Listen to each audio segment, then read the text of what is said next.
cold bit through my jeans, seeping up from the stone I'd been sitting on for the past hour.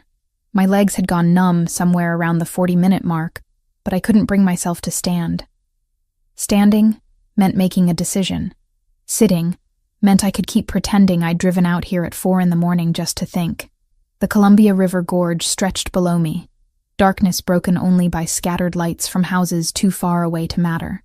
Wind whipped my hair across my face, strands catching in my mouth. I didn't bother pushing them away. 3 weeks. 21 days since Tyler's car went over a cliff 20 miles south of here. 21 days since the police knocked on my apartment door with faces that told me everything before they spoke a word. Loss of control, they'd said. Tragic accident. Liars. All of them. I'd found Tyler's notes 2 days after the funeral. Hidden in his gym bag, the one place I almost didn't check. Pages of names, dates, locations, testimony he'd planned to give against the Bratva, against Alexei Stepanov specifically. My baby brother had witnessed something he shouldn't have, agreed to testify, and paid for it with a staged accident that fooled everyone except me. The edge called. Just 1 step, maybe 2, then the wind would do the rest, and the pain crushing my chest would finally stop. No more waking up reaching for my phone to text Tyler before remembering he'd never answer. No more eviction notices I couldn't pay. No more failed pitches to editors who'd stopped returning my calls.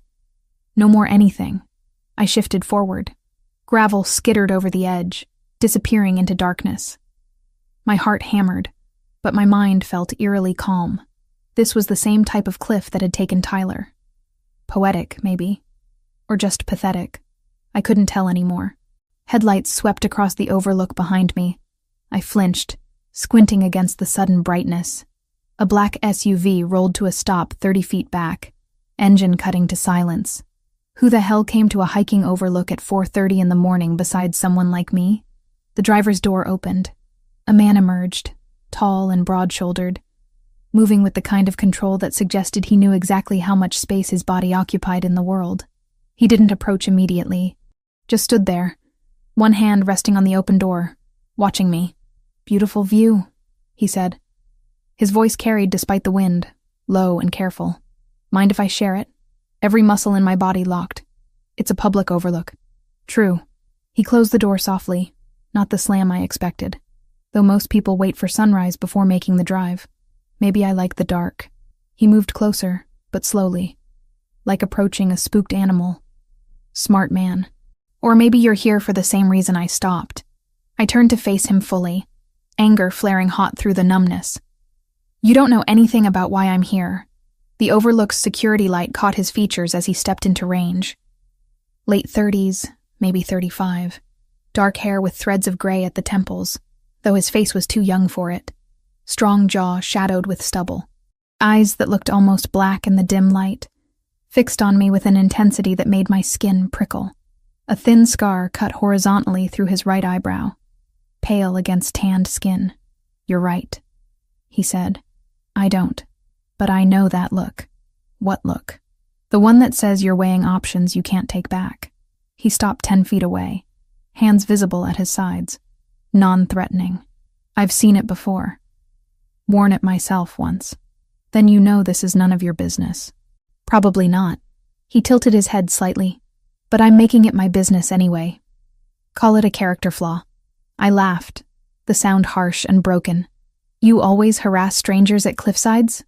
"Only the ones standing too close to the edge." His gaze dropped to my feet, inches from where solid ground became nothing but air. "Do you have someone I can call? Family? Friend?" The question hit like a physical blow. "No." "No one at all?" "Tyler's dead." The words escaped before I could stop them, raw and jagged. 3 weeks ago. Right here in the gorge. They said it was an accident, but it wasn't. He was going to testify against the Bratva, against Stepanov, and they killed him for it. Staged the whole thing so perfectly that everyone believes it was just bad luck, bad weather, bad timing, just my little brother being careless. I was breathing too fast, words tumbling out in a rush I couldn't control. I spent 2 years scraping by to put him through community college. He was going to be an accountant. Boring, safe, exactly what I wanted for him after everything we'd been through. But he took a job with the wrong company, saw the wrong thing, and now he's gone, and I've got nothing. No family, no money, no job that pays enough to matter, just debt and an eviction notice and the knowledge that the man who killed my brother is walking around free while everyone calls it an accident. Tears burned my eyes. I swiped at them angrily. So yeah, no one to call. You can leave now. Go back to whatever brought you out here and forget you saw me. He didn't leave. Didn't speak either. Just stood there absorbing everything I'd thrown at him. When he finally moved, it was to take one careful step forward. Stepanov, he said quietly. You're sure it was him? I blinked. What? Alexei Stepanov, head of the Russian operations in the Northwest. You're certain he's the one who had your brother killed? My pulse kicked. How do you know that name? His mouth twisted into something that wasn't quite a smile. Because he's been trying to kill me for the past 6 months. He extended his hand toward me, palm up. An offering, not a demand. My name is Adrian Castrovani, and I think we should talk somewhere that isn't a clifftop at dawn. I stared at his hand, at the expensive watch on his wrist, at the tailored jacket that probably cost more than 3 months of my rent. Who are you? Someone who wants Stepanov gone as badly as you do. His eyes held mine, steady and unflinching. Someone who didn't know he'd eliminated a witness 3 weeks ago. Someone who can help you make sure your brother's death actually means something. I don't need help. Everyone needs help. His hand remained extended. And right now, you need it more than most. So I'm offering one conversation. Somewhere warm with coffee and a door that locks. After that, if you want me to walk away, I will. Why would you do that? You don't know me. No. Something shifted in his expression. A shadow of old pain. But I know what it's like to lose someone to Stepanov's violence. I know how it eats at you, how the grief turns into something darker. And I know that standing on this edge won't bring them back. It just means Stepanov wins twice. The wind gusted hard, nearly pushing me forward. I wobbled, arms pinwheeling. Adrian moved fast, closing the distance between us in 2 long strides. His hand caught my wrist, grip firm but not painful, and pulled me back from the edge. For a heartbeat, we stood frozen, his fingers circling my wrist, my pulse hammering against his thumb. Then my knees gave out, just completely quit, like someone had cut the strings holding me upright. He caught me, arms sliding around my waist, taking my weight as I crumpled. I've got you, he murmured. You're okay. I've got you. I wasn't okay. Hadn't been okay in 3 weeks, maybe longer. But his arm was solid, his voice steady, and for the first time since the police had knocked on my door, I wasn't alone with the weight of Tyler's death. I buried my face against his shoulder and sobbed. Great ugly sounds that I couldn't hold back. He didn't tell me it would be all right, didn't offer empty platitudes, just held me while I fell apart, one hand pressed between my shoulder blades, anchoring me to something besides my own spiral of grief and rage. When I finally ran out of tears, I pulled back. He released me immediately, though his hand hovered near my elbow like he expected me to collapse again. Sorry, I managed. Don't be. He studied my face, cataloging the damage. When's the last time you ate something? I tried to remember. Failed. Yesterday. Maybe. Sleep? What's that? His mouth quirked. Not quite a smile, but close. Come on. Let's get you somewhere safe before you pass out. I don't even know you. You know I hate Stepanov. That's more common ground than most people start with. He gestured toward the SUV. I promise I'm not planning to murder you. Bad for business, and I've got enough problems without adding random acts of violence to the list. Business, I repeated. The expensive clothes, the way he moved, the casual mention of people trying to kill him. What kind of business? The kind that puts me at war with Russian mobsters. He met my eyes directly. I'm not going to lie to you. I'm not a good man. But right now, I'm the only option you've got. So you can get in the car and let me buy you breakfast, or you can stay here and freeze. Your choice. It wasn't really a choice. Not when my apartment was 3 hours away, and I'd spent my last $20 on gas to get here. Not when exhaustion pulled at every bone in my body. Not when the alternative was going back to that edge and finishing what I'd started. I walked toward the SUV. Adrian followed, opening the passenger door for me with old-fashioned courtesy that felt bizarre given everything else. The interior smelled like leather and expensive cologne, warm air blasting from the vents. He slid into the driver's seat, started the engine, and pulled out of the overlook without asking where I lived. Maybe he knew I had nowhere to go. Maybe he just didn't care. We drove in silence for 10 minutes before I found my voice again. Tyler had notes, I said. Dates, times, locations. He was documenting trafficking routes. Stepanov's people were moving people through the port, using legitimate shipping companies as cover. Tyler worked as a warehouse supervisor. He saw things he wasn't supposed to see. Adrian's hands tightened on the steering wheel. How much did he document? 3 months' worth. Names of the ships, manifests that didn't match cargo. He was going to turn it all over to the FBI. My voice cracked. He told me 2 days before he died, said he'd made a deal for witness protection. I begged him not to do it, told him it was too dangerous, but he said someone had to stop them. And now he's dead. And Stepanov thinks the threat died with him. Probably. Adrian was quiet for a moment, jaw working. Did Tyler give you copies of his documentation? Hidden in my apartment. Why? Because if Stepanov finds out you have them, you're dead too. He glanced at me, those dark eyes unreadable. Where do you live? Portland. But I got evicted. I have until the end of the week to clear out. Then you're coming home with me. I should have argued. Should have demanded he take me back to the city. But exhaustion crashed over me like a wave, dragging me under.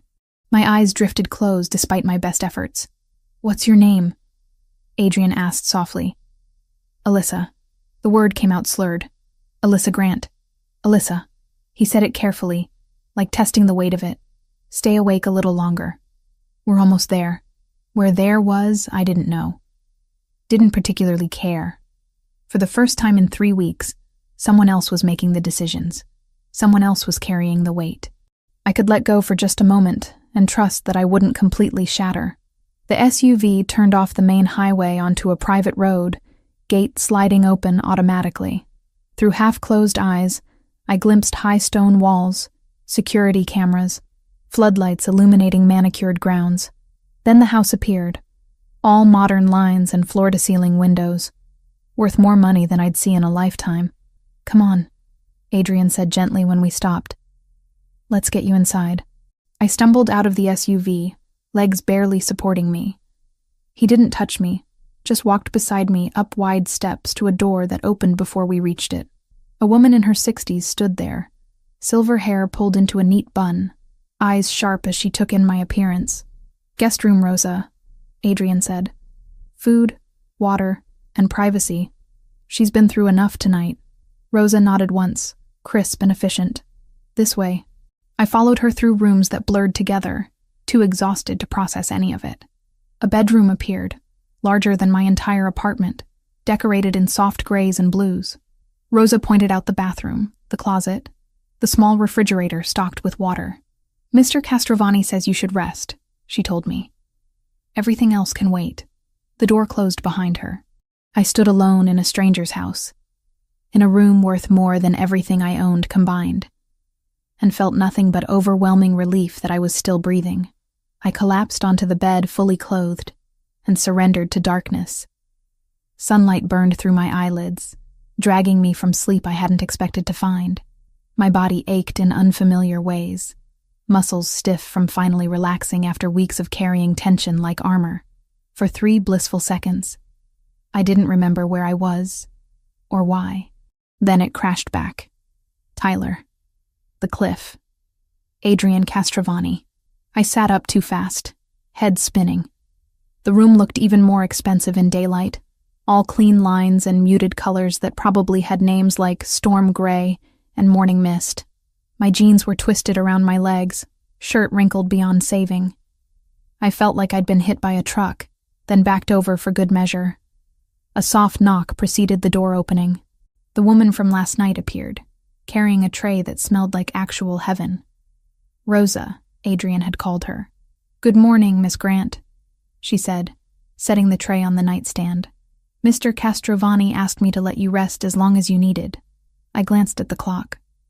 2:15 in the afternoon. I'd slept for almost 12 hours. Thank you, I managed, voice rough. I should probably go. I've imposed enough. Rosa's expression didn't change, but something flickered in her eyes. Pity, maybe, or understanding. Where would you go? The question hit harder than it should have. I have an apartment for a few more days anyway. Mr. Castrovani is in his office when you're ready to speak with him. She moved toward the door, paused. The coffee is fresh. So is the bread. You should eat. She left before I could respond. I stared at the tray, stomach cramping with sudden hunger. Scrambled eggs, toast that looked homemade, fresh fruit I definitely couldn't afford on a good day. Coffee in an actual ceramic mug, not the chipped Goodwill disaster I used at home. I ate mechanically, tasting nothing but needing the fuel. My hands shook around the mug. Caffeine or fear or exhaustion. Impossible to tell. When the tray was empty, I stood on legs that felt more solid than they had in weeks, and went looking for answers. The house was massive, room after room of understated wealth that screamed old money, even though I knew Adrian's fortune came from significantly less legal sources. I found him in what had to be his office, surrounded by dark wood and leather furniture that matched his aesthetic perfectly. He looked up when I appeared in the doorway, still wearing the same clothes from last night, though he'd shed the jacket. White shirt rolled to his elbows, dark slacks, watch that probably cost more than my entire education. Those deep brown eyes tracked my movements with the same intensity I remembered from the cliff. Alyssa. Not a question. Just acknowledgement. How are you feeling? Like I made a series of spectacularly bad decisions. I stayed in the doorway, one hand on the frame, anchoring myself. Thank you for the room and the food, but I should get back to Portland. To do what? He leaned back in his chair, fingers steepled. Pack up an apartment you can't afford? Return to a job that isn't covering your bills? Heat rushed to my face. You don't know anything about my situation. I know you were standing on a cliff at dawn, contemplating whether to step off. His voice was gentle, which somehow made it worse. I know your brother was murdered 3 weeks ago, and the police called it an accident. I know you have nowhere to go and no one to call. Am I wrong? My throat tightened. What do you want from me? I want to make you an offer. He gestured to the chair across from his desk. Sit. Please. I should have walked out. Should have called a cab, hitchhiked back to the city. Anything but accept help from a man who'd admitted to being at war with Russian mobsters. Instead, I crossed the room and sank into leather that probably cost more than my monthly rent. Adrian watched me settle before speaking. You said Tyler had documentation, evidence of Stepanov's trafficking operation. Do you still have it? Hidden in my apartment. Why? Because if those documents are as detailed as you described, they're valuable. Not just to the FBI, but to me. He leaned forward, elbows on the desk. I've been trying to dismantle Stepanov's network for 6 months. He's been encroaching on territory I control, using methods I don't tolerate, trafficking specifically. So this is business for you. Partially. Something shifted in his expression. It's also personal. Stepanov killed my sister 4 years ago, Lucia. She was 23, fresh out of college, working as a social worker helping trafficking victims. She got too close to his operation, asked too many questions. They made it look like a carjacking gone wrong. The pain in his voice was raw, unguarded.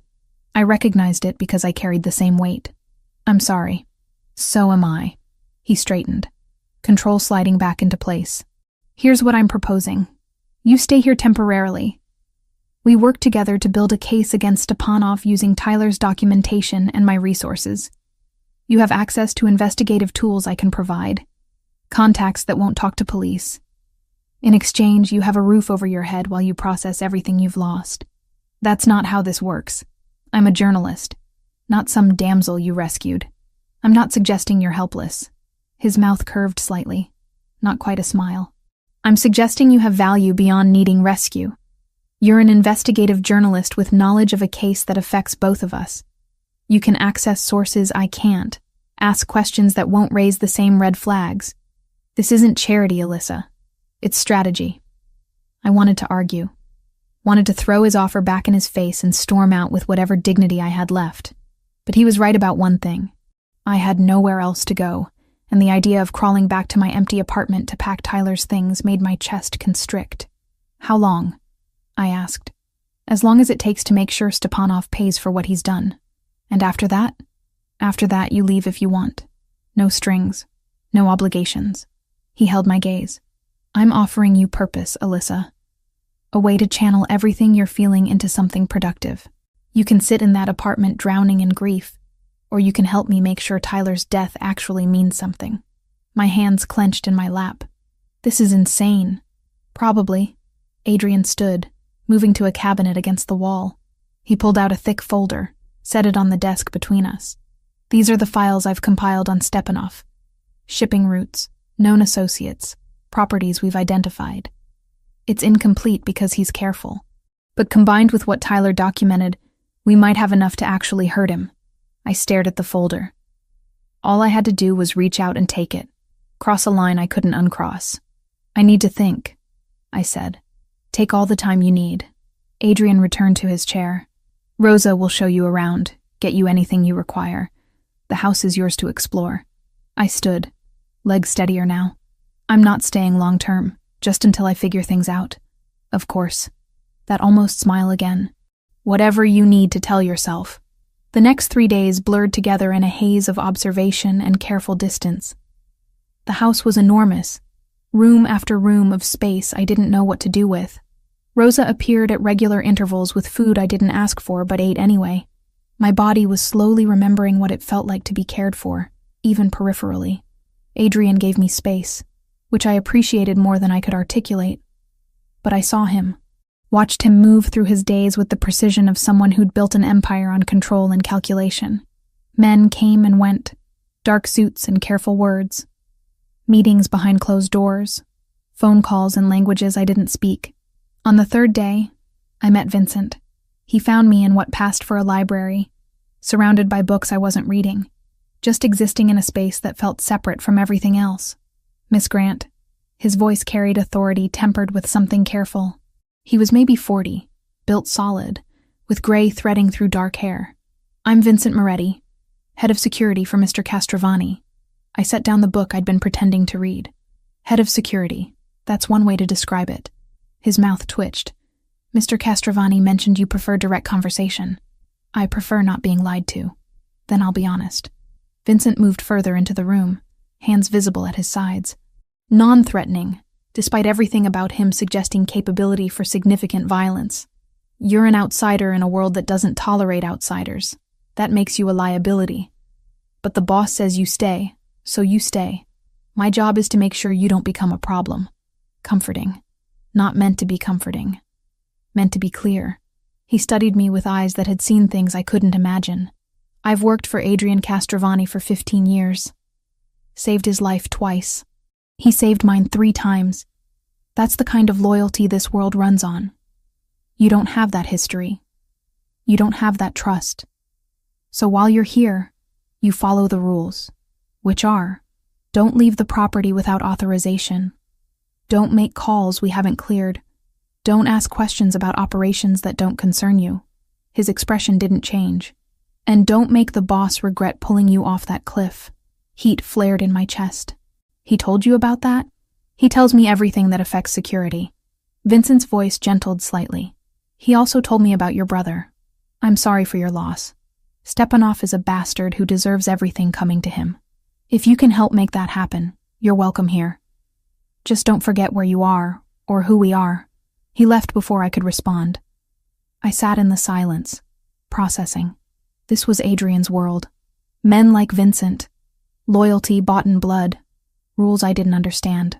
And I'd agreed to stay in the middle of it because the alternative was going back to an apartment full of Tyler's ghost. That night, I couldn't sleep. Nightmares kept jerking me awake. Images of Tyler's car going over the cliff, of him calling my name while I stood frozen. By 2 a.m, I gave up and wandered downstairs, looking for water or distraction, or anything to quiet my mind. I found Adrian in the kitchen, sitting at the island with a mug of something hot. He looked up when I appeared, taking in my rumpled appearance without comment. Couldn't sleep? He asked. Dreams. I moved to the sink, filled a glass. My hands trembled enough that water sloshed over the rim. Adrian stood, crossed to the stove. Sit. I'll make tea. You don't have to. I know. He pulled down a second mug. But I'm already awake. And you look like you're about to shatter. Humor me. I sank onto a stool, watching him move through the space with easy familiarity. He set the mug in front of me minutes later, steam curling between us. Nightmares about Tyler? He asked, taking the seat beside mine. How did you know? Because I still have nightmares about Lucia. He wrapped both hands around his mug. 4 years, and I still wake up reaching for my phone to call her before I remember she won't answer. The shared pain created a bridge between us. Fragile, but real. Does it get easier? No. His honesty cut clean. But you learn to carry it differently. Learn to function around the weight instead of being crushed by it. We sat in comfortable silence, drinking tea while the house settled around us. For the first time since Tyler died, I wasn't alone with the grief. Someone else understood the specific shape of this loss. Thank you, I said eventually. For this. For all of it. Adrian's eyes met mine, something warm flickering in their depths. You're welcome, Melissa. Now finish your tea and try to get some rest. Tomorrow, if you're ready, I'll show you what we're really up against. I nodded, throat tight with emotions I couldn't name. When I finally returned to bed, sleep came easier than it had in weeks. Work became my anchor. For the next week, I buried myself in Tyler's documentation, cross-referencing dates and locations with the files Adrian provided. The world narrowed to spreadsheets and shipping manifests, patterns emerging from chaos like constellations appearing in a dark sky. 4 witnesses. 3 months. All dead. Tyler was the 4th. His car sent over a cliff on Highway 26. Before him came Sarah Chen, overdose that looked accidental until I matched the timeline to her scheduled testimony.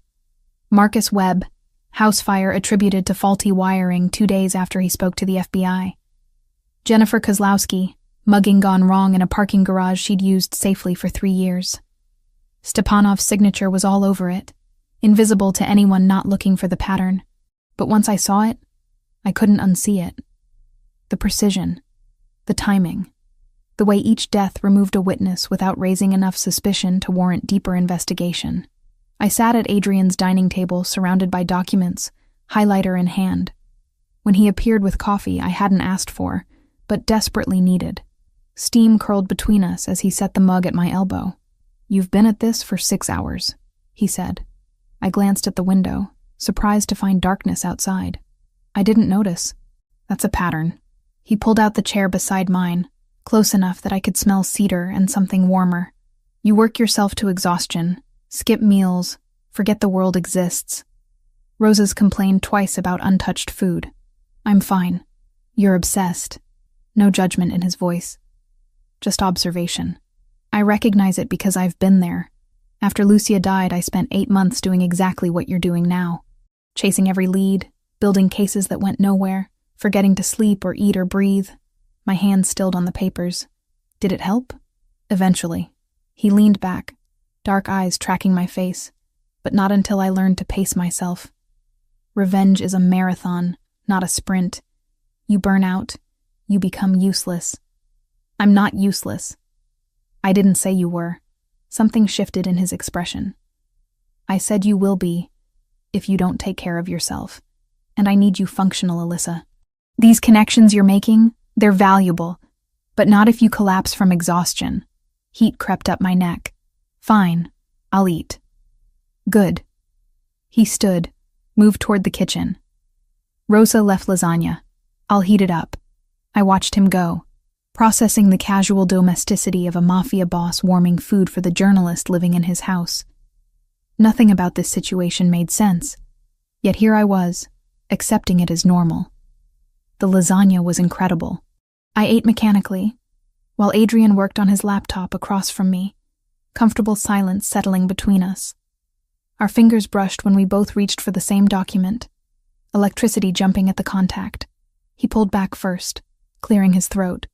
Vincent wants to meet with you tomorrow, he said. Go over security protocols. I've been here a week. Seems late for that conversation. He's been evaluating whether you're a liability or an asset. Adrian's mouth curved slightly. Apparently you've graduated to asset status. How generous. Vincent's loyalty is absolute. If he's accepted you, that means something in this world. I set down my fork. What world exactly? You keep mentioning it, but I still don't understand what I'm actually looking at here. Adrian closed his laptop, giving me his full attention. I control operations across the Pacific Northwest. Shipping, imports, some construction. On paper, everything's legitimate. In reality, about 40% of my revenue comes from activities the government frowns upon. Trafficking? Never. His voice hardened. That's Stepanov's specialty, and it's why we're at war. He wants my port access to expand his operations. I refuse to hand over territory that would be used to move human cargo. So you're the ethical criminal? I'm the criminal with standards. He held my gaze. I won't pretend I'm a good man. But I draw lines Stepanov wouldn't recognize.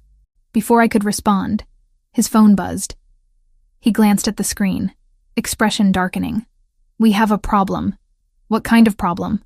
He was already moving toward his office, voice dropping as he spoke into the phone in rapid-fire commands I couldn't follow. I trailed after him, pulse kicking up.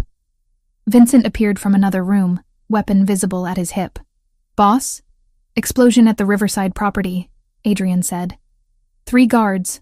Stepanov's people claimed responsibility. My stomach dropped. Are they dead? Vincent's jaw tightened. Clean detonation. No warning. Adrian's hands clenched into fists. Double security here. Full perimeter sweep. I want eyes on every approach and contingency plans for extraction if they try the same thing. Already mobilizing. Vincent's gaze flicked to me. Miss Grant should be briefed on lockdown procedures. Agreed. Adrian turned to me. This is what I meant about the reality of this world. Stepanov just escalated. He's going to keep pushing until one of us is dead or defeated. The words should have terrified me. Instead, something cold and sharp settled in my chest. Good. Let him come. I want him to. Alyssa, no. I stepped forward. He killed Tyler. He's killing your people. So let him try. Maybe he'll get sloppy. Vincent's expression shifted, something like approval flickering across his face. Adrian studied me for a long moment before nodding slowly. All right, then you're going to learn how this works. Vincent, show her the security protocols, all of them. The next 5 days blurred together. Vincent walked me through the property's defenses, showed me safe rooms and exit routes, taught me how to read security feeds. I spent hours watching monitors, learning to distinguish normal movement from threat patterns. Adrian worked around the clock, coordinating responses to Stepanov's attack. I watched him transform from the man who'd made me lasagna into something harder, colder, a leader who commanded absolute loyalty because he'd earned it in blood. We worked side by side in his office, building the case against Stepanov piece by piece. Late nights when exhaustion made my eyes blur, when his hand would steady mine over paperwork. Moments when I'd look up and find him watching me with an intensity that made my breath catch. Neither of us acknowledged it. Couldn't afford to. Not with everything else demanding attention. On the 10th day, Vincent found me in the library. Boss wants you in the security room. Now. I followed him through corridors I'd memorized, down to the basement level where banks of monitors covered an entire wall. Adrian stood there with 3 other men, all focused on feeds showing the property's perimeter. What's happening? I asked. Motion sensors on the north boundary. Vincent pointed to a screen. 4 vehicles. 8 men. Armed. My pulse hammered. Stepanov? His signature. Adrian's voice was ice. Vincent, get her to the safe room. No. The word surprised me as much as it surprised them. I'm staying. This isn't a discussion. You brought me here to help build a case against him. Let me see what he's capable of. Let me witness it so I can document every detail. I held Adrian's gaze. You can't protect me from reality while asking me to fight in it. Something flickered in his eyes. Respect, maybe. Or recognition. Fine. But you stay with Vincent. You follow every order he gives without question. Understood? Understood. Vincent gripped my arm, not gently. Come with me. Now. He pulled me to a reinforced room with a door that looked like it belonged in a bank vault. Monitors lined one wall, showing feeds from every camera on the property. He shoved me toward a chair. Sit. Watch. Learn. His voice was hard. This is what your revenge actually looks like. The attack began at 11:47.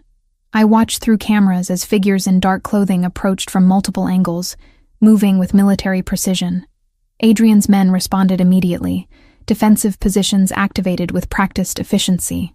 Gunfire erupted, muzzle flashes bright in the darkness. I flinched at each burst, hands gripping the chair arms hard enough to hurt.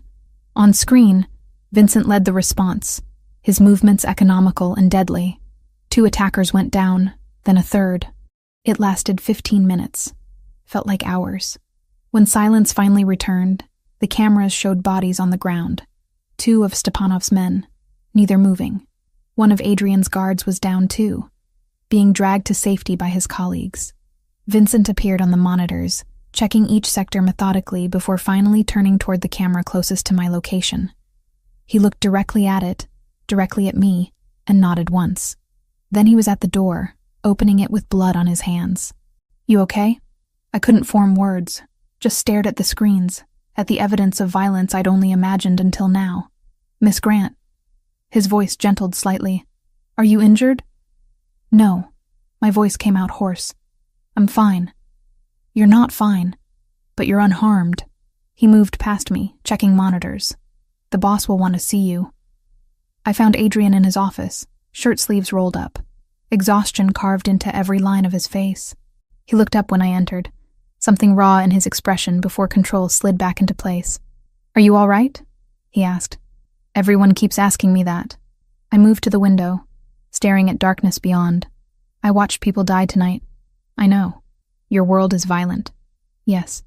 And if I stay, I'll see more of it. Probably." He crossed to stand beside me, not touching but close enough that I felt his presence like heat. "You can leave, Alyssa. Right now. I'll have Vincent drive you back to Portland, set you up somewhere safe. You don't have to be part of this." I turned to face him. "Tyler's dead because of Stepanov. Those witnesses are dead because of him. Your sister is dead because of him. And tonight your people died protecting this place, protecting me. So no, I'm not leaving. I want to see him pay for every single death. Revenge changes you. Good." The word came out fierce. Maybe I need to change. Maybe the version of me that sat in that apartment crying over Tyler's ghost was useless. This version, the one building a case that might actually matter, she's doing something. Adrian's hand lifted, hovering near my face before dropping. "You scare me a little when you talk like that." "Why?" "Because I recognize myself at 25, right after Lucia died. That burning need to make someone pay, consequences be damned." His eyes held mine. "It cost me pieces of my soul I'll never get back. I don't want that for you. Maybe it's too late. It's never too late to walk away," says the man still fighting Stepanov 4 years later. His mouth twisted. Fair point. We stood there in silence, something shifting between us. Not just the investigation or shared grief, but recognition. 2 people who'd lost everything and chose to fight back instead of surrender. "Tomorrow," I said finally. "Tomorrow I want to dive deeper into the trafficking routes. If we can prove a pattern, build a timeline that connects directly to his organization. Tomorrow," Adrian interrupted gently. "Tomorrow you rest. We both do. Tonight was brutal. Give yourself space to process it." "I don't want to process it. I want to work." "I know." His fingers finally made contact, brushing my cheek so briefly I almost thought I'd imagined it. "But you're going to rest anyway. That's an order." I should have argued. Should have pushed back against his authority. Instead, I nodded, exhaustion crashing over me like a wave. "Okay," I whispered. "Tomorrow." He walked me to my room, presence solid beside me. At my door he paused. "What you saw tonight," he said quietly. "That's the reality. No filters, no protection. If you stay, it will happen again. Probably worse." "I know. And you're still staying?" "I'm still staying." Something in his expression softened. "Then we'll make sure Stepanov pays for every death he's caused. I promise you that, Alyssa. We'll make him pay." I believed him. More than that, I trusted him. Somewhere in the past 2 weeks, Adrian Castrovani had gone from stranger to ally to something I couldn't quite define. Someone who understood the specific shape of my grief and didn't try to fix it, just offered to walk beside me through it. That night, I dreamed of Tyler, but for the first time since his death, he wasn't falling. He was standing beside me, nodding approval, telling me to keep fighting. I woke with tears on my face and determination in my chest. Stepanov had taken my brother, had taken Adrian's sister, had taken lives without consequence for far too long, but that was going to change. I'd make sure of it, whatever the cost. The breakthrough came on day 15. Buried in financial records Adrian's people had intercepted. A pattern in wire transfers that didn't match any legitimate business I knew. I traced the accounts backward, cross-referencing with Tyler's documentation, and found the connection. Adrian. I looked up from my laptop, pulse hammering. I found something. He crossed the office in 3 strides, leaning over my shoulder to see the screen. Close enough that I caught cedar and leather, warmth radiating from his body. Close enough that my breath hitched before I could control it. These transfers, I said, forcing focus. They coincide exactly with Tyler's documented shipments. Same dates, same amounts converted to match cargo manifests. Someone inside Stepanov's organization is keeping meticulous financial records. Adrian's hand came down beside mine on the desk, caging me in. Who's signing off on these? I clicked through screens. Someone named Dmitry Sokolov, controller for Stepanov's West Coast operations. I know that name. His voice dropped, thoughtful. Vincent ran background on him last year. Family man. 2 daughters. Wife with medical issues. He's been with Stepanov's organization for 8 years. Moved up from bookkeeper to full controller. Why would someone like that stay with trafficking operations? Fear? Debt? Maybe both. Adrian straightened, already pulling out his phone. If he's documenting everything this thoroughly, he's either covering himself or preparing an exit strategy. Vincent appeared within minutes, called from wherever he'd been monitoring security. He studied my screen, jaw tightening. Sokolov's careful, he said. Keeps low profile. We've never been able to get close to him without raising flags with Stepanov's people, but I could. The words came out before I'd fully thought them through. Both men turned to look at me. I'm a journalist. Reaching out to sources is what I do. If I approached him offering anonymity, protection through publication? No. Adrian's response was immediate. Too dangerous. It's the perfect approach. I stood, facing him directly. He won't trust you. You're a rival organization, another criminal asking him to betray his boss. But me? I'm investigating Stepanov's operations for a story. I can offer him something you can't. A way out that doesn't involve switching one mafia for another. Vincent studied me with new assessment in his eyes. She's not wrong, boss. It's good strategy. Strategy that puts her directly in Stepanov's crosshairs. I'm already there. I held Adrian's gaze. Tyler's documentation made sure of that. At least this way, I'm actively fighting back instead of waiting for them to come for me. Adrian's jaw worked, conflict clear on his face. Finally, he nodded once, sharp and reluctant. We do this carefully. Controlled contact. You make the approach through encrypted channels Vincent sets up. No face-to-face until we've vetted his responses and confirmed he's genuine. Agreed. The next 4 days were a blur of careful planning. Vincent taught me communication protocols, how to use encryption software, what phrases would signal danger if the contact went wrong. Adrian compiled everything we knew about Dmitry, building a profile I could use to approach him effectively. We worked late every night, Adrian and I, hunched over documents and laptops, piecing together the puzzle of Stepanov's operations. Somewhere around midnight on the 3rd night, my hand cramped. I flexed my fingers, wincing. Adrian's hand covered mine before I could pull away. His thumb pressed into my palm, working the muscle with surprising gentleness. Heat shot up my arm, settling low in my stomach. You push yourself too hard, he murmured. Says the man who hasn't slept more than 4 hours a night since I've been here. Different circumstances. Are they? I turned to face him fully. We were close. Closer than we'd been since that moment at the cliff. We're both using work to avoid dealing with everything else. His thumb stilled against my palm. What else is there to deal with? This. The word came out barely above a whisper. Whatever's happening between us that we keep pretending isn't. Adrian's eyes darkened. Alyssa, I'm not asking for anything. My free hand lifted, fingers tracing the scar through his eyebrow before I could stop myself. I just need you to know that you're the only thing I've felt in weeks. Everything else is numb or painful or empty. But when I'm with you, working beside you, I feel alive again. Real again. His hand came up, covering mine against his face. You scare me. Why? Because I feel the same thing. Because you brought something back I thought Lucia's death killed. The ability to care about someone beyond duty or obligation. His voice roughened. And because caring about you makes you a target in ways I can't fully protect against. I don't need protection from this. You might. I closed the distance between us.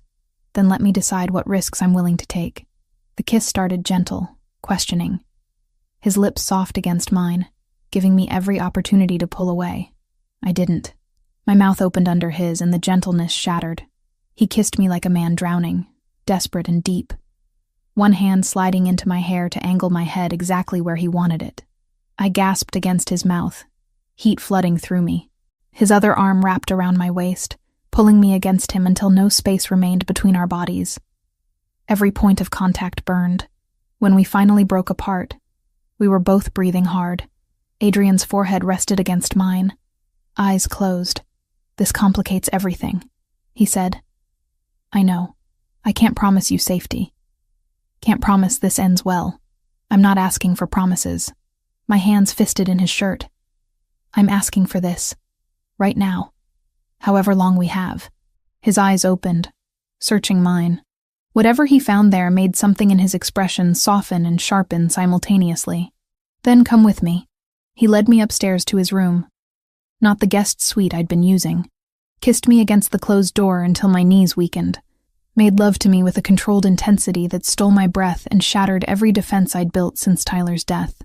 Afterward, lying tangled in expensive sheets with moonlight cutting across the bed, guilt crashed over me. I shouldn't feel this, I whispered. Tyler's only been gone a month, and I'm here with you. Feeling good when I should still be drowning. Adrian's arm tightened around me. Grief doesn't follow rules. Neither does healing. It feels like betrayal. It's survival. He turned me to face him. Tyler wouldn't want you to stop living. Trust me on that. The dead never want the living to join them in the dark. Tears burned my eyes. How do you know? Because if I died instead of Lucia, I'd want her to find joy wherever she could. To fight for it, hold on to it with both hands. His thumb brushed away the tear that escaped. You're allowed to feel good, Alyssa. Even now. Especially now. I buried my face against his chest and let him hold me while I cried. Grief and relief tangled together. When I finally slept, it was deep and dreamless for the first time in weeks. Morning brought Vincent's knock and carefully neutral expression when he found us together. Adrian held my gaze across the breakfast table, silent question in his eyes. I nodded once. Whatever this was, we'd face it together. Boss, Vincent said, tone carefully professional. We need to discuss Miss Grant's position here. My position? I set down my coffee. You're involved with the man Stepanov most wants dead. Vincent's voice was blunt. That makes you a target in ways you weren't before. It also makes you a potential liability if emotions compromise operational security. Adrian's voice went cold. That's not your call to make. It's my job to make it. Vincent didn't back down. I'm not questioning your feelings. I'm questioning the timing. We're in active conflict. This complicates things. Everything about this situation is complicated, I said. But I'm not going anywhere. And I'm not stopping the investigation. If Stepanov wants to come after me for being with Adrian, let him try. It just gives us another reason to take him down. Vincent studied me for a long moment, then nodded. Fair enough. Just be aware of what you're signing up for. I'm aware. The contact with Dmitri happened 2 days later. I crafted the message carefully, offering protection through journalistic exposure and FBI connections. Promised anonymity, safety for his family, immunity if he cooperated fully. His response came within 6 hours. cautious but interested. Over the next week, we built trust through carefully monitored exchanges. He wanted out. Had wanted out for years. But Stepanov didn't let people leave, and Dmitry had 2 daughters to protect. Finally, he agreed to provide documentation in exchange for concrete guarantees. Adrian coordinated with contacts in the FBI while I worked my journalism connections, building framework for protection Dmitry would actually trust. The documents arrived encrypted, 18 years of meticulous financial records proving every transaction Stepanov had ever made. Combined with Tyler's documentation, it was damning. Enough to dismantle the entire operation if leveraged correctly. Stepanov has a major operation planned, Dmitry told me during our final encrypted call. 18 days from now.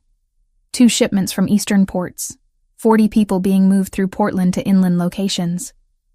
If you can stop that, you cripple his West Coast network for months.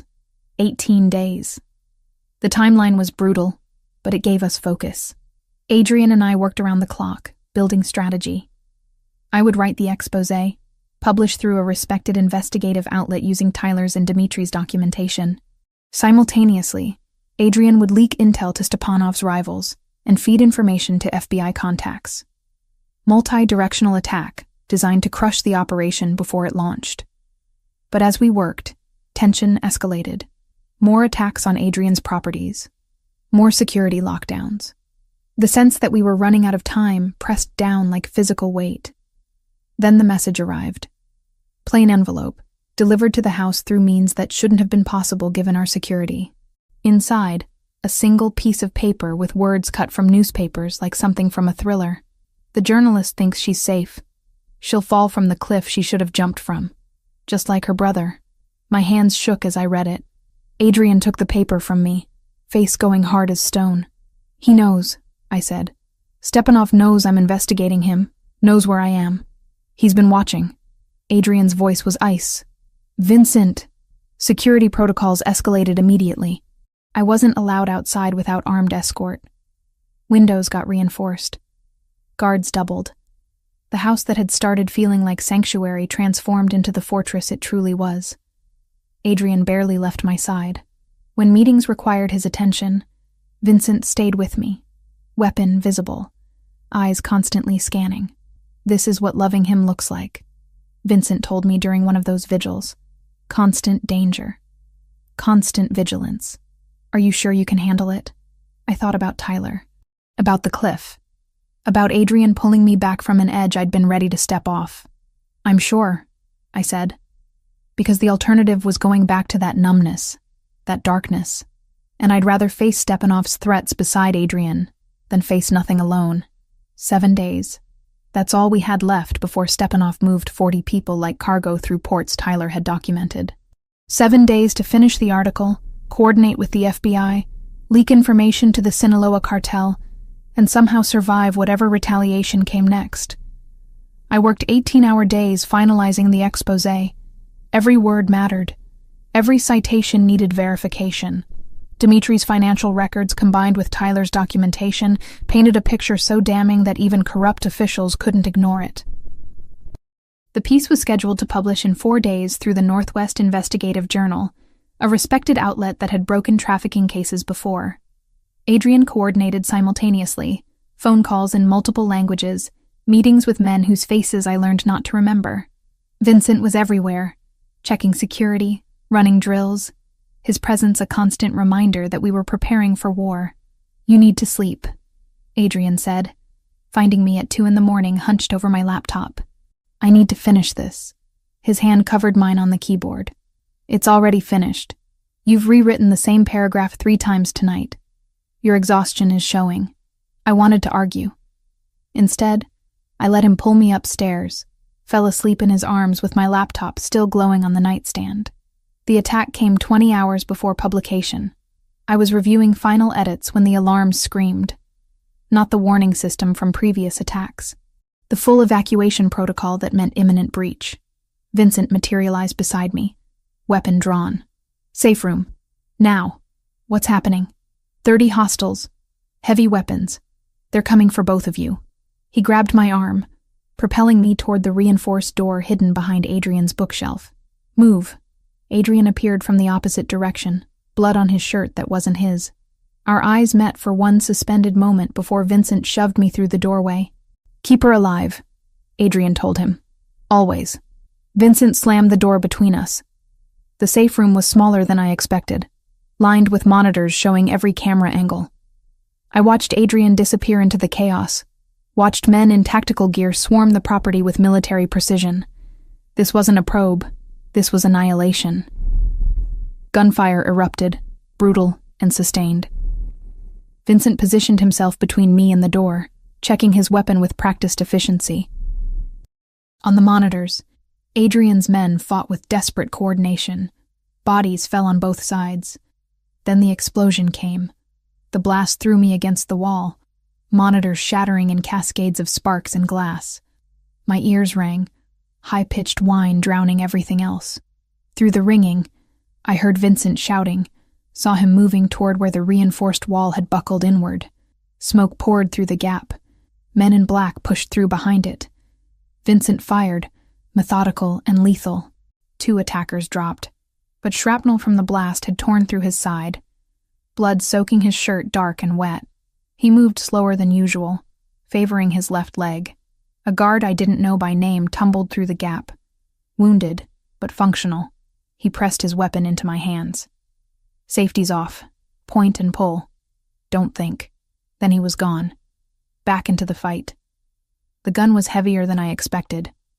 Cold. Real in ways nothing else had been since Tyler's death. I'd held weapons during training with Vincent, but this was different. This was loaded. This was aimed at humans who wanted me dead. An attacker appeared in the gap, weapon swinging toward Vincent's exposed back. I didn't think. Didn't breathe. Just pointed and pulled like I'd been taught.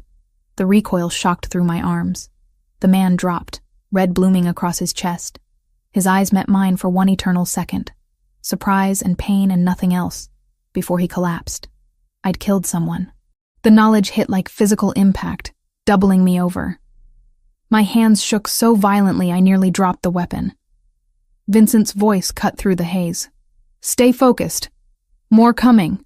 But the reinforcements arrived first. Adrian's men flooded the room, securing the perimeter, shouting coordinates. The attack broke, scattered. Through ringing ears and shocked numbness, I heard retreat being called. Vincent swayed, caught himself on the wall. "Miss Grant, you're safe now." Then he fell. I don't remember dropping the gun or crossing to him. Just suddenly I was there, hands pressed against the wound in his side, blood hot and slick between my fingers. "Vincent, stay with me. Did my job." His voice was weak but satisfied. "Boss is alive. You're alive. That's what matters. You're going to be fine. Help is coming. Don't lie." He smiled slightly. "Been doing this too long not to know." Adrian crashed through the doorway, took in the scene instantly. He dropped beside Vincent, one hand gripping his oldest friend's shoulder. "You stubborn bastard. I told you to be careful." "Careful is boring." Vincent's breathing was labored, blood bubbling at the corner of his mouth. "Take care of her, boss. She's good for you. Makes you remember what we're fighting for. Save your strength." "For what?" Vincent's eyes found mine. "You did good, Miss Grant. Held your ground. Your brother would be proud." The words broke something in me. Tears burned down my face, mixing with smoke and blood. "Vincent, please. Tell my girls I love them. Tell Maria she was right. I should have retired last year." His hand found Adrian's. "Watch your six, brother. Stepanov's desperate now." Then his eyes went distant, fixed on something we couldn't see. His chest stopped moving. Adrian bowed his head, shoulders shaking with grief he couldn't show anywhere else. I sat in blood that wasn't mine, hands still shaking, while men who'd fought beside Vincent for years gathered around. Someone pulled me away gently. Rosa, appearing from somewhere safe, wrapping a blanket around my shoulders even though I wasn't cold. The rest of that night blurred together. Medics arriving. Police who asked questions Adrian's lawyers answered. 5 body bags leaving the property. Each one, someone who'd fought to protect us. Vincent's was the last, carried with ceremony that spoke to years of loyalty and sacrifice. Stepanov had lost 15 men, Small comfort when I'd watched Vincent die after saving my life. Dawn brought the scheduled publication. The exposé went live at 6 a.m., exactly as planned. Within hours, every major outlet picked it up. Dimitri's documentation, Tyler's records, my investigation connecting them into an indisputable case against Stepanov's trafficking network. The FBI executed warrants by noon. Raids across 3 states, dozens of arrests. The Sinaloa cartel issued a statement cutting all ties with Stepanov's organization, unwilling to be associated with operations now under federal scrutiny. By sunset, we'd won. Stepanov's trafficking operation was canceled, his network exposed, his allies abandoning him. Everything we'd worked for had succeeded. I felt nothing but the weight of the gun in my hands. The man's eyes when I'd pulled the trigger. Vincent's blood on my clothes. Adrian found me in the shower fully dressed, water running cold, still trying to wash away what wouldn't come clean. He turned off the water, wrapped me in towels, carried me to bed like I weighed nothing. "I killed someone," I whispered. "You defended yourself. He's still dead. Because of me." Adrian pulled me against his chest, one hand stroking my hair. "I know. I'm sorry. I'm so sorry you had to do that. Vincent's dead too, because he protected me." Vincent died doing what he chose to do. He'd been with me 15 years, saved my life 3 times. I saved his twice. We both knew how this might end. His voice cracked, but he chose to stand in front of you anyway. That was his choice, Alyssa. Not your fault. I cried until I had nothing left. Cried for Vincent, for the man I'd killed, for Tyler, for every death that had brought us to this moment. Adrian held me through all of it. His own grief held carefully in check until I finally fell asleep against him. When I woke hours later, he was gone. I found him in Vincent's room, sitting among his friends' belongings, holding a photograph of Vincent with his wife and daughters. Tears tracked silently down his face. I sat beside him without speaking. Sometimes grief didn't need words, just presence. Just someone willing to sit in the darkness and not try to fill it with false comfort. "We won," he said eventually. "Stepanov's finished. The trafficking operation is canceled. Everything we worked for happened exactly as planned. Why doesn't it feel like winning? Because victory always costs more than you expect to pay." He set down the photograph carefully. "Vincent's funeral is in 3 days. I need to tell Maria what happened. Tell his daughters their father died protecting someone he barely knew. I'll come with you." "You don't have to." "Yes, I do." I took his hand. "Vincent saved my life. The least I can do is face his family and tell them it mattered." We sat together in the quiet, mourning a man who'd given everything to protect what he believed in. Outside, the sun was rising on a world where Stepanov's power was broken, and Tyler's death had finally been answered with justice. But the cost was written in blood and bodies, in Vincent's empty room and Adrian's grief, in my hands that had taken a life, however justified. We'd won the battle. Now we had to learn to live with what that victory had cost us both. The therapist's office was in a nondescript building downtown, chosen specifically because it had no connection to Adrian's world. Dr. Sarah Chen specialized in trauma, Adrian had said, and knew how to keep her mouth shut. The latter qualification seemed more important than the former. "Tell me about the moment you pulled the trigger," she said during our 3rd session. I stared at the abstract painting behind her head, all bleeding colors and sharp angles. "I don't want to talk about it. That's why you need to." My hands clenched in my lap. He was going to kill Vincent. My finger pulled the trigger. He fell. "That's it." "That's not it." Dr. Chen leaned forward slightly. "You took a human life in defense of another. That's not something anyone processes easily, regardless of justification. I don't regret it." The words came out sharp. Vincent was protecting me. That man would have shot him in the back. I did what I had to do. Lack of regret doesn't mean lack of impact. You can know something was necessary and still be traumatized by having done it. I met her eyes finally. I see his face when I close my eyes. The surprise. Like he didn't expect to die that day. Nobody ever does, I guess. "No," she agreed quietly. "They don't." Vincent's funeral was held on a gray Thursday that matched the mood perfectly. The church was packed with men in dark suits, faces hard but eyes wet. Maria, his widow, sat in the front row, flanked by 2 daughters in their early 20s. All 3 wore black and dignity like armor. Adrian delivered the eulogy, spoke about 15 years of brotherhood, of loyalty that transcended employment, how Vincent had saved his life 3 times, how he'd hoped to return the favor more than twice.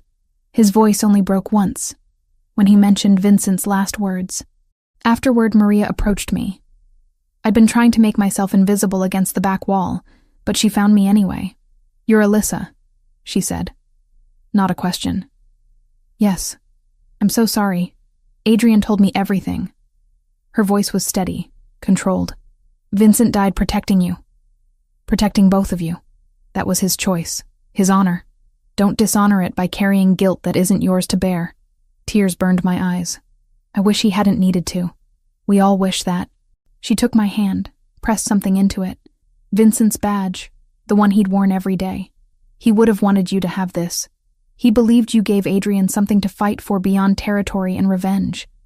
Something human that mattered to him. I closed my fingers around cold metal, unable to speak.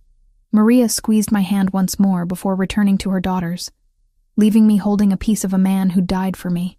Adrian found me in his office that night, staring at Vincent's badge on the desk. He'd been distant since the funeral, processing grief in whatever private space he retreated to. Now he stood in the doorway, exhaustion carved into every line of his face. "You should leave," he said. I looked up. "What?" "Return to your life, your apartment, your work. Stepanov's network is dismantled. The trafficking operation is canceled. Your exposé accomplished exactly what we needed." He moved into the room but didn't approach. "You're safe now. You can go back to being who you were before all this." "I can't be who I was before. That person died on the cliff with Tyler. Then be someone new. Somewhere that isn't here." His jaw tightened. "Vincent's dead because I pulled you into this world. 5 other men are dead. You killed someone.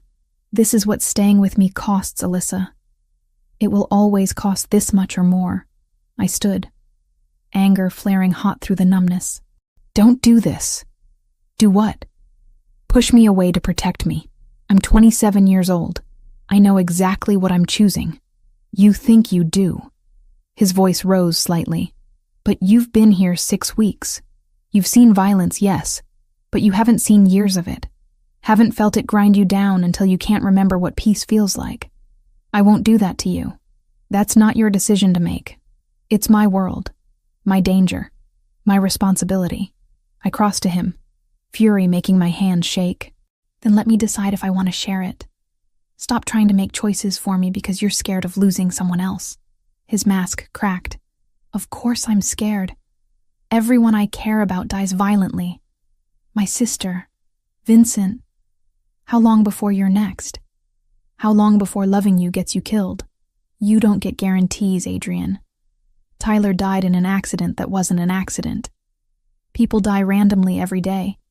At least with you, I'm choosing to fight instead of just waiting for it to happen." I grabbed his shirt, pulling him close. "I love you. I'm not leaving. So either tell me you don't want me here, or stop trying to protect me from decisions I'm making with open eyes."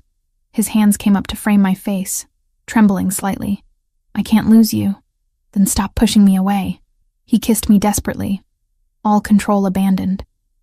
Poured weeks of grief and fear and love into contact that bruised and healed simultaneously. When we finally broke apart, he rested his forehead against mine. "I love you," he whispered.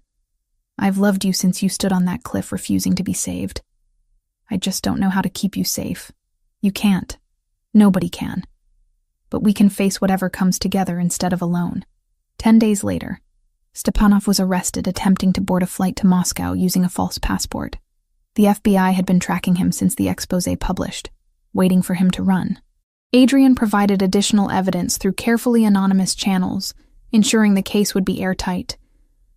I watched the news coverage from Adrian's living room, seeing Stepanov in handcuffs, and felt nothing but hollow satisfaction. The man who'd killed Tyler was caught. Justice would be served. But Vincent was still dead. 4 witnesses were still dead. The man I'd killed wouldn't come back to life. Adrian sat beside me, reading the hollowness in my expression. Revenge never fills the void. It just closes the wound so it can start healing. Does it heal? Eventually.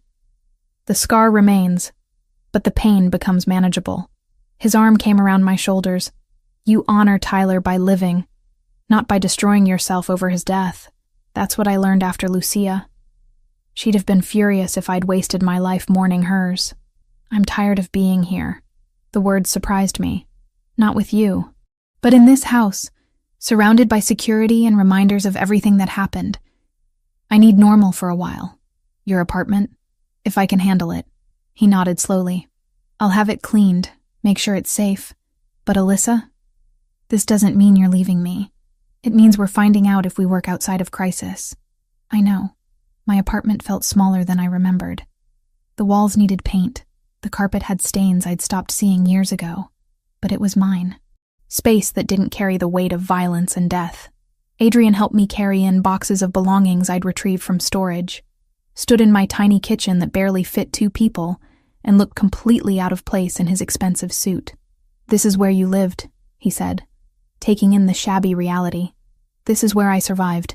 I set down the box I'd been carrying. There's a difference.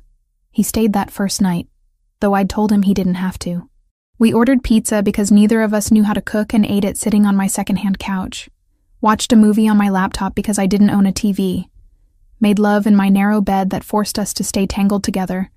It was normal, mundane, perfect. Over the next 2 weeks, we established a rhythm.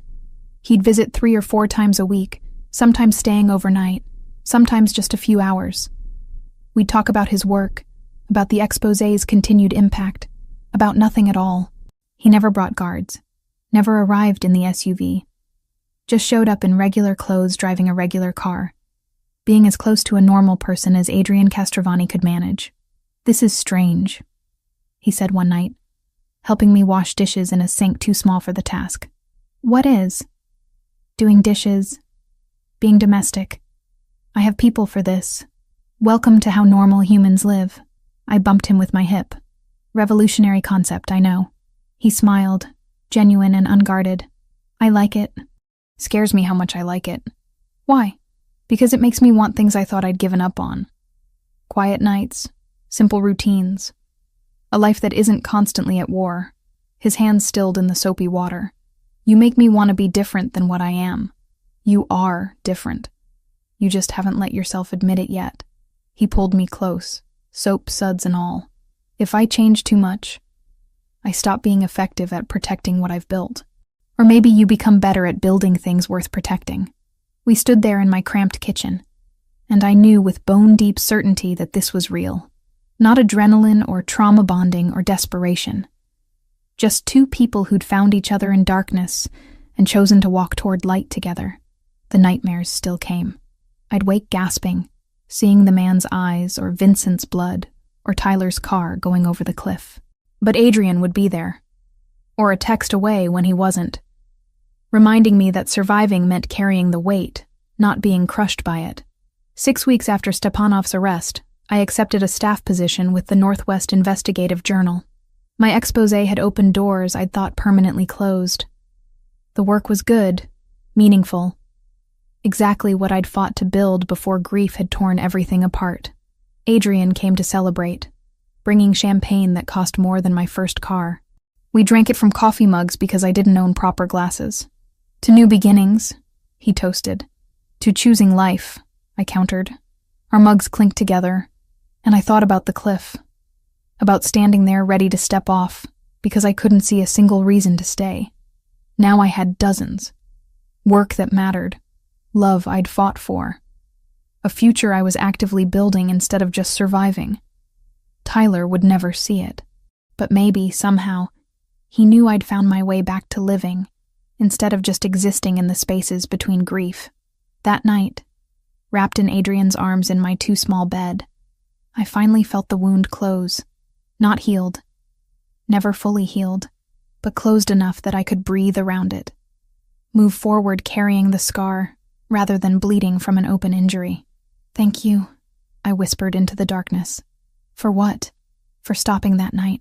For seeing me when I couldn't see myself. for pulling me back from an edge I didn't think I wanted to be pulled from.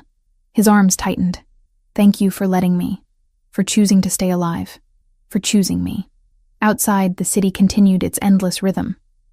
Inside, we held each other and breathed and existed in a moment of peace we'd both earned through blood and grief and refusing to let darkness win. It wasn't perfect, but it was ours, and that was enough. 3 months after Stepanov's arrest, I sat across from Jessica Lynn, my former colleague from my freelance days. We'd agreed to meet for coffee, something I'd been putting off because I knew exactly what she wanted to discuss. "So you're really with him," she said, not bothering with pleasantries. "Adrian Castrovani, the Mafia boss who runs half the illegal operations in the Northwest." I wrapped my hands around my mug, choosing words carefully. "I'm with Adrian, yes.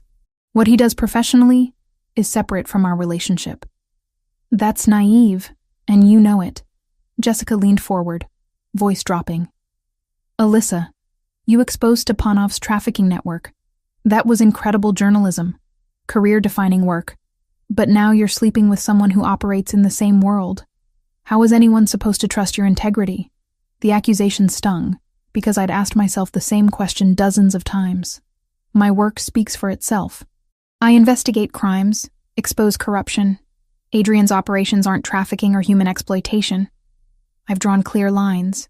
Lines that you'll conveniently never cross because you're in love with him. Lines I won't cross because I have professional ethics. Heat crept up my neck. I won't write about Adrian's business, yes. But I also won't lie for him or cover anything up. He understands that. Respects it, even. Jessica studied me like I was a stranger. Maybe I was. The woman she'd known before Tyler's death wouldn't have understood these compromises, this balance between competing loyalties. "I hope you know what you're doing," she said finally, "because the journalism community is watching. One misstep and everything you've built gets destroyed." I left that meeting shaken, called Adrian from my car. He picked up on the second ring. "Jessica cornered me," I said without preamble. "Made it very clear that dating you makes my professional credibility questionable." Silence stretched for several heartbeats. "Do you agree with her?" "I don't know." Honesty felt necessary even when it hurt. "I know I love you. I know my work is solid.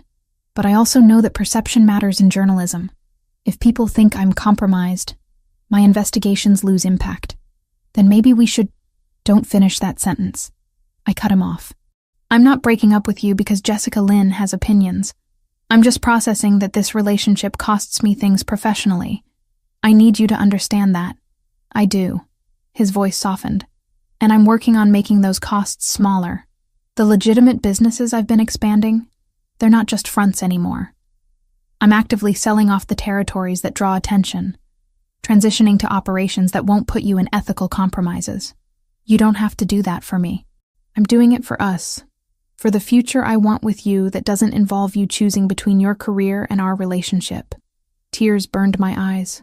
How long will that transition take? Months, maybe a year, but I'm committed to it, Alyssa. You made me want to be different. Better. I'm trying. That conversation became the first of many difficult negotiations about how we'd make this work.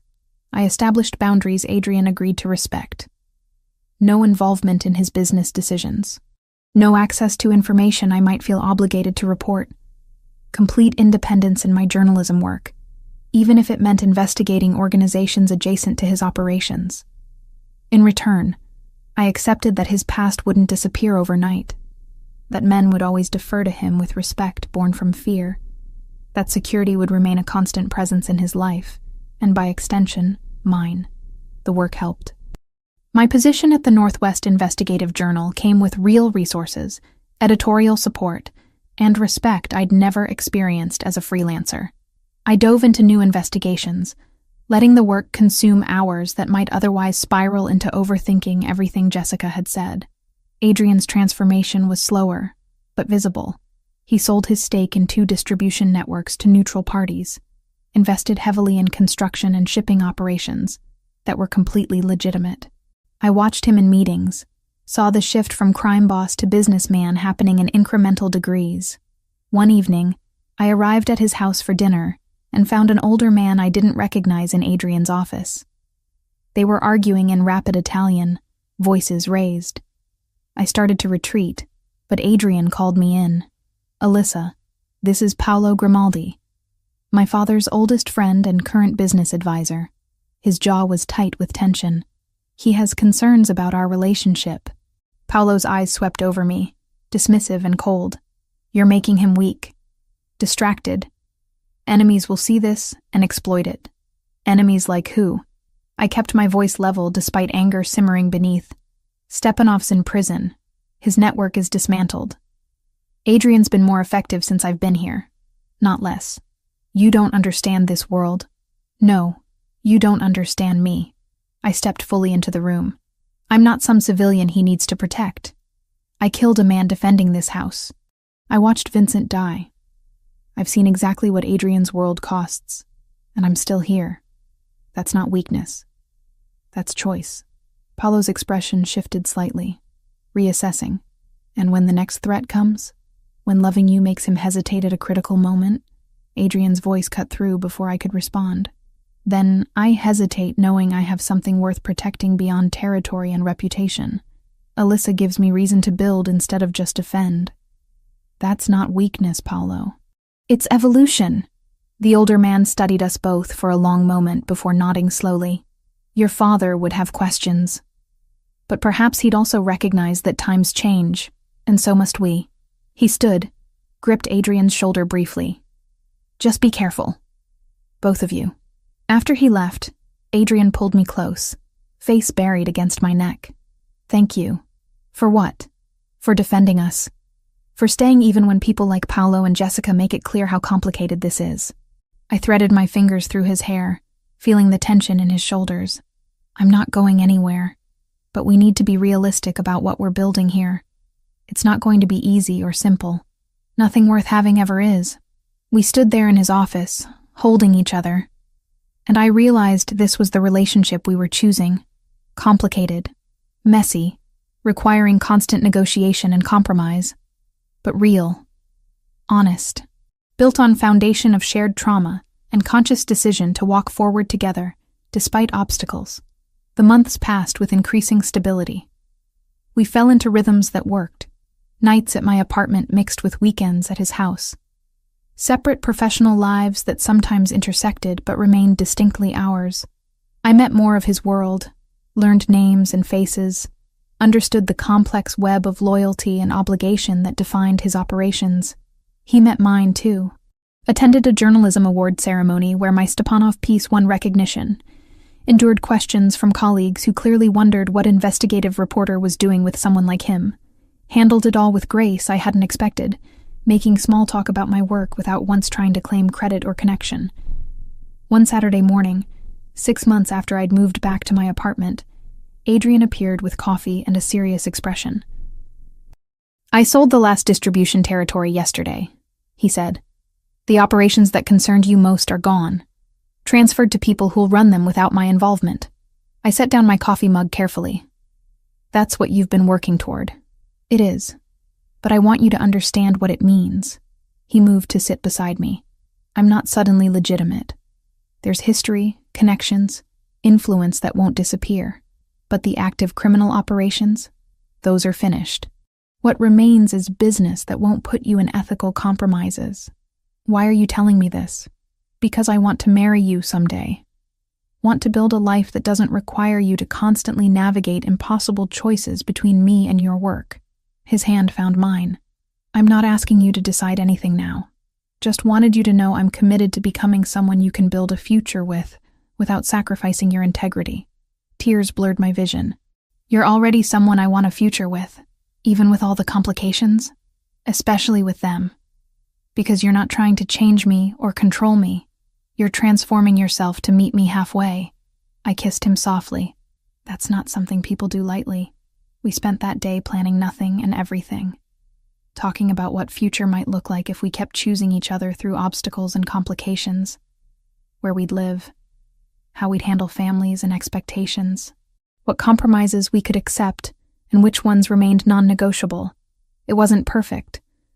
Wasn't the fairy tale version of love where everything magically aligned, but it was honest, built on mutual respect, shared trauma that we'd transformed into strength, and conscious decision to fight for something worth keeping. That evening, sitting on my cramped balcony, watching sunset paint the sky orange and purple, Adrian's arm around my shoulders, I thought about the cliff, about standing there certain I had nothing left worth living for.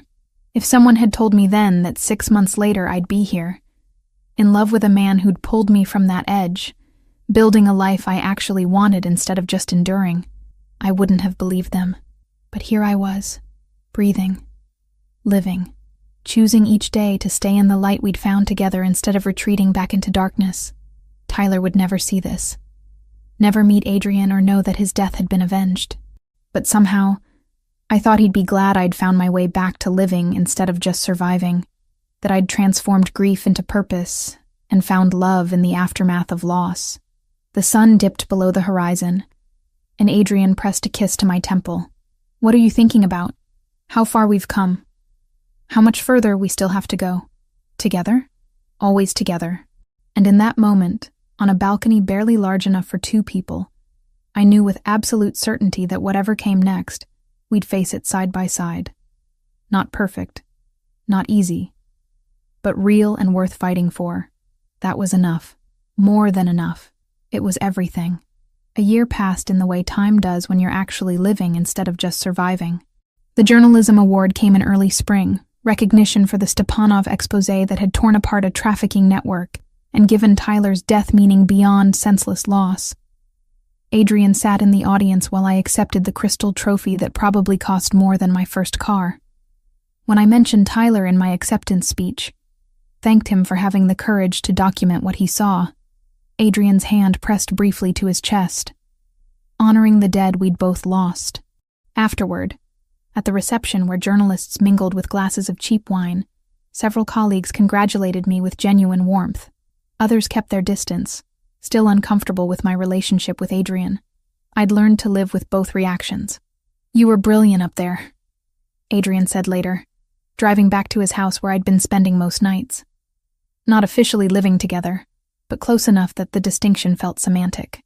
I almost cried during the speech. "You did cry, just controlled crying." His hand found mine across the console. Tyler would be proud. So would Vincent. Vincent's name still brought a pang, sharper some days than others. Maria had started speaking to me again after months of necessary distance, told me she understood I hadn't asked for Vincent's sacrifice. Understanding didn't erase the cost, but it helped carry the weight. The first anniversary of Tyler's death arrived in late autumn, leaves turning gold and red like the world was mourning with me. I'd been dreading it for weeks, knowing the date would hit differently than all the days before it. Adrian appeared at my apartment at dawn without calling first. "Get dressed. We're going somewhere." I didn't ask where, just pulled on jeans and Tyler's favorite hoodie that I'd kept, threw my hair into a ponytail, and followed him to the car. We drove to the memorial park where Tyler's ashes had been scattered, a quiet space overlooking the river. Adrian waited by the car while I walked to the bench with the small plaque bearing Tyler's name. 24 years old. Beloved brother. Gone too soon. I sat there for an hour, talking to Tyler in my head. Told him about the award, about Adrian, about building a life he'd never see but would hopefully approve of. Told him I was sorry I couldn't save him, but I'd made damn sure his death mattered. When I finally returned to the car, eyes swollen and throat raw, Adrian drove us to the Columbia River Gorge, to the exact overlook where everything had started 13 months ago. The cliff looked the same. Wind still bit cold, views still stretched endlessly, drops still called with that terrible seductive promise of ending pain. But I was different. Completely, fundamentally different than the broken woman who'd stood here ready to step off. I was coming back from a meeting that night, Adrian said quietly, standing beside me at the edge.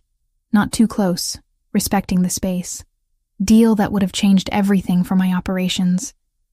Biggest opportunity I'd had in years. What happened to it? I chose you instead. He turned to face me. Chose to stop, to pull you back, to take you home. Best decision I ever made, Alyssa. That meeting, that deal, none of it mattered compared to what we found together. Tears burned cold on my wind-chilled cheeks. I didn't believe there would be mornings worth waking up for. Couldn't imagine feeling anything besides pain. You proved me wrong. You proved yourself wrong. I just offered a hand. His fingers brushed mine. Do you remember what you said to me that night? After you told me about Tyler? That I had nothing. No one to call. And now? I looked at him. Really looked. At the man who'd transformed from stranger to savior to partner.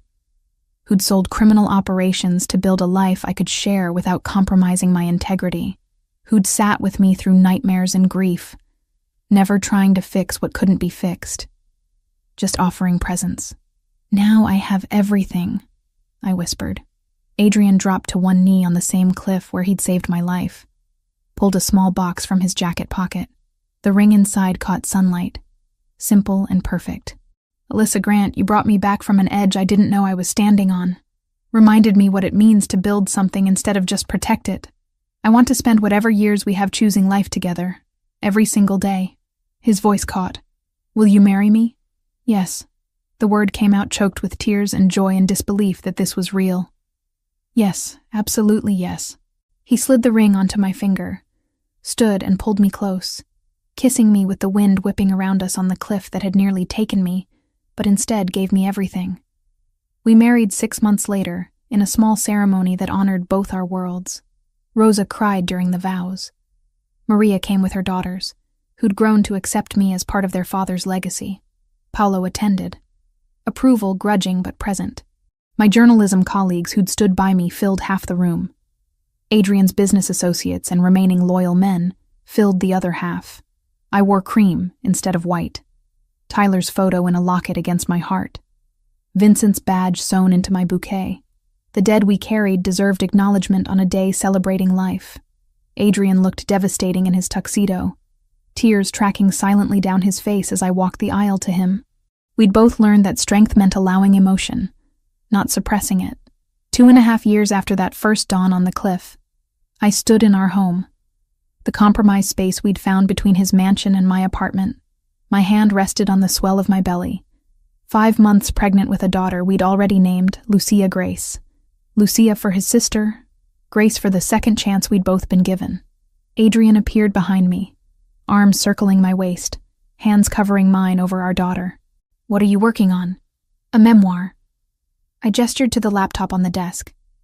About Tyler, about grief, about finding reasons to live when everything feels impossible. Who's it for?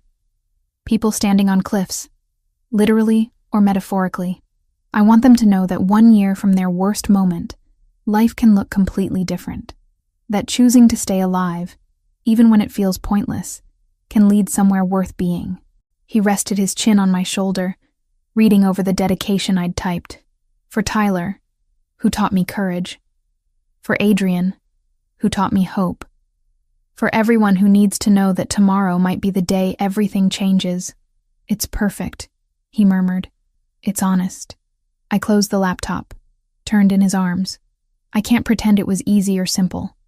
Can't promise everyone's cliff moment leads to something beautiful. But mine did. Tyler's death led to justice. My pain led to purpose. Our love grew from the worst circumstances imaginable. And now we live. We build. We honor the dead by making the most of the time they didn't get. I placed his hand where Lucia kicked, strong and insistent. We bring new life into the world and teach her that even darkness can't extinguish hope if you refuse to let it. Adrian's eyes were wet, but he smiled. The real smile. The one he'd only learned after I'd taught him it was okay to feel joy even after loss. That night, lying in bed with his hand on my belly and moonlight painting silver across our room, I thought about the woman I'd been on that cliff, how she'd been certain there was nothing left worth living for, how wrong she'd been. Life had given me Tyler's death. Trauma I'd carry forever. Scars both visible and hidden. But it had also given me Adrian. Work that mattered. Love I'd fought for. And a future I was actively building instead of just enduring. The grief didn't disappear. Probably never would. But it had transformed from an open wound into a scar I could touch without bleeding. Tyler's memory lived in the work I did. The justice I sought. The life I'd chosen to keep living despite his absence. Adrian's breathing evened out into sleep beside me. I stayed awake a while longer, hand on my daughter, thinking about what I'd tell her someday. About her Uncle Tyler, who'd been brave enough to stand against evil. About her namesake, Aunt Lucia, whose death had shaped her father into the man he'd become. About Vincent, who'd given his life protecting strangers who'd become family. But mostly, I'd tell her about the cliff, about the moment her father stopped to check on a stranger in the dark, about the choice to accept his outstretched hand instead of stepping into nothing. Because that choice, that single moment of deciding to stay alive just one more day, had led to everything else. To justice and love and purpose and her existence in my belly, kicking reminder that life continues, that hope survives, that choosing to stay can be the bravest thing you ever do. Outside, the wind picked up, the same wind that had nearly pushed me off a cliff a lifetime ago. But I was safe now, warm and loved, and building something worth protecting. I closed my eyes and slept dreamlessly, wrapped in the arms of the man who'd saved me by showing me I was worth saving.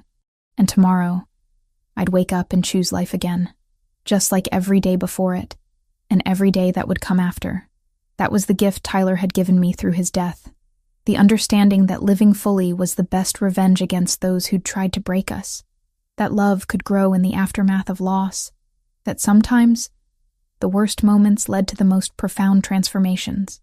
I was Alyssa Castrovani now, journalist, wife, soon-to-be mother, survivor of grief and trauma and violence, builder of a future I'd once thought impossible, and I was alive. Gloriously, gratefully, completely alive. And that was everything.